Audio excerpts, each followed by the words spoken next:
My mission on this earth is to connect people to the magic of nature, to thrive physically and globally.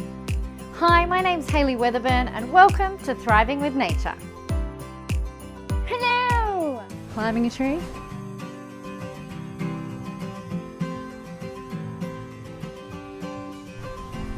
Hey Thrivers, it's Hayley here. I am so excited. Today is the beginning of, I feel, a very long journey that excites me. I'm about to embark on a study of what I like to call the living supplement garden.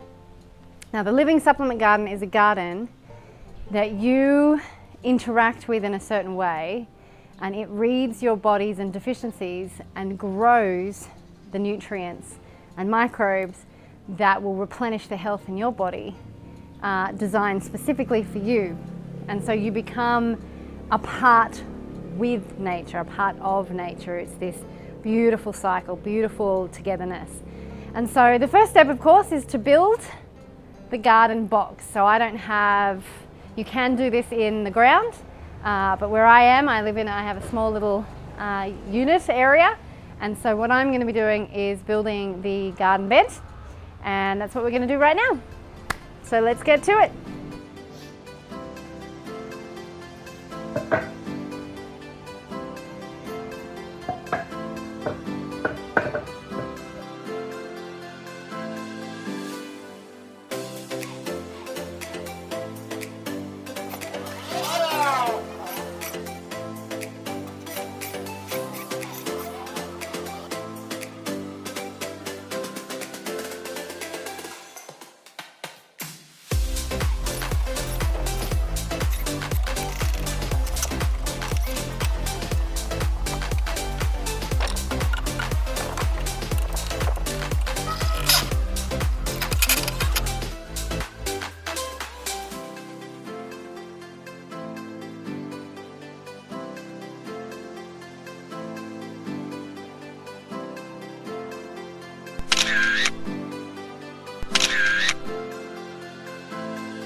Alright, check out here. I am creating a second box that gives you an example of how you can have a trellis at the back, but B, the reason why I'm building this second box is to have a control. I'm experimenting to see the results of the different living supplement garden, so having a second one will help compare.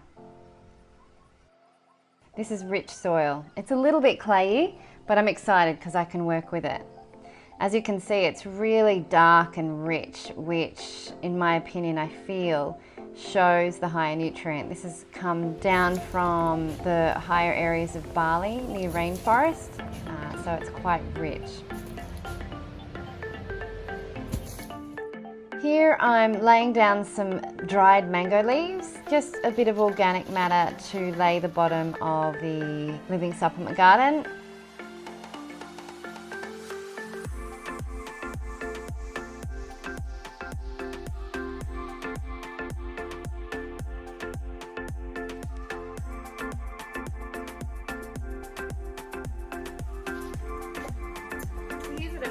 Right now, if you think about nature, right? Nature in fast forward, when the rainforests, they're constantly dropping soil at the top. What's it called? Biomass at the top, leaves, sticks, all those kind of things that are dying, branches, trunks, fall on the ground. They start to disintegrate, they start to decompose. And so what I'm sort of replicating here is a fast forward in time, but not really, because by the time the leaves were under some soil, they would have been decomposed. But I'm trying to give, like if you imagine rainforest falling, there's constant layers of different leaves, different sticks at different times of the year. And so there would be some kind of layering in the soil. And so I'm trying to provide all the elements inside this living supplement garden so that when the microbes are there, they'll find everything they need inside this box to produce the rich nutrients, and they're the ones, the microbes are the ones that work out the strength, like what they need to grow. So.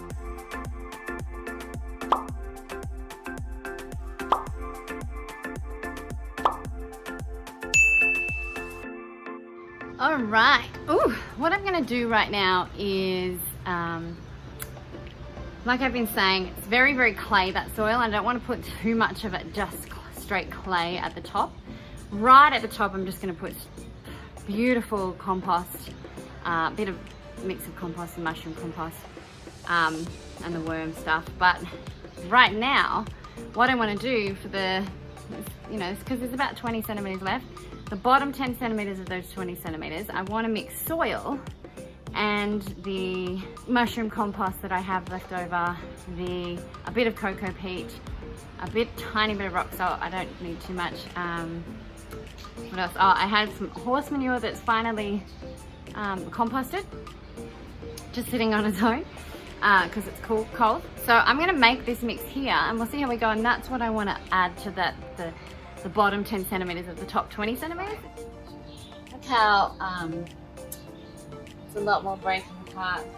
Studies show that if you are building a box like this or regenerating your own garden, adding a top layer of 5 to 10 centimeters of rich, organic, regenerative, potentially biocomplete compost will be the best thing you can do, because what it does is it introduces your garden to all these beautiful microbes. The fungi, the nematodes, the bacteria are all part of the life that access the nutrients in the soil and turn it into plant soluble so that the plants can absorb and become rich and healthy.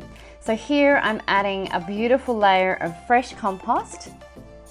On top of that, I'm sprinkling some of my worm vermicompost.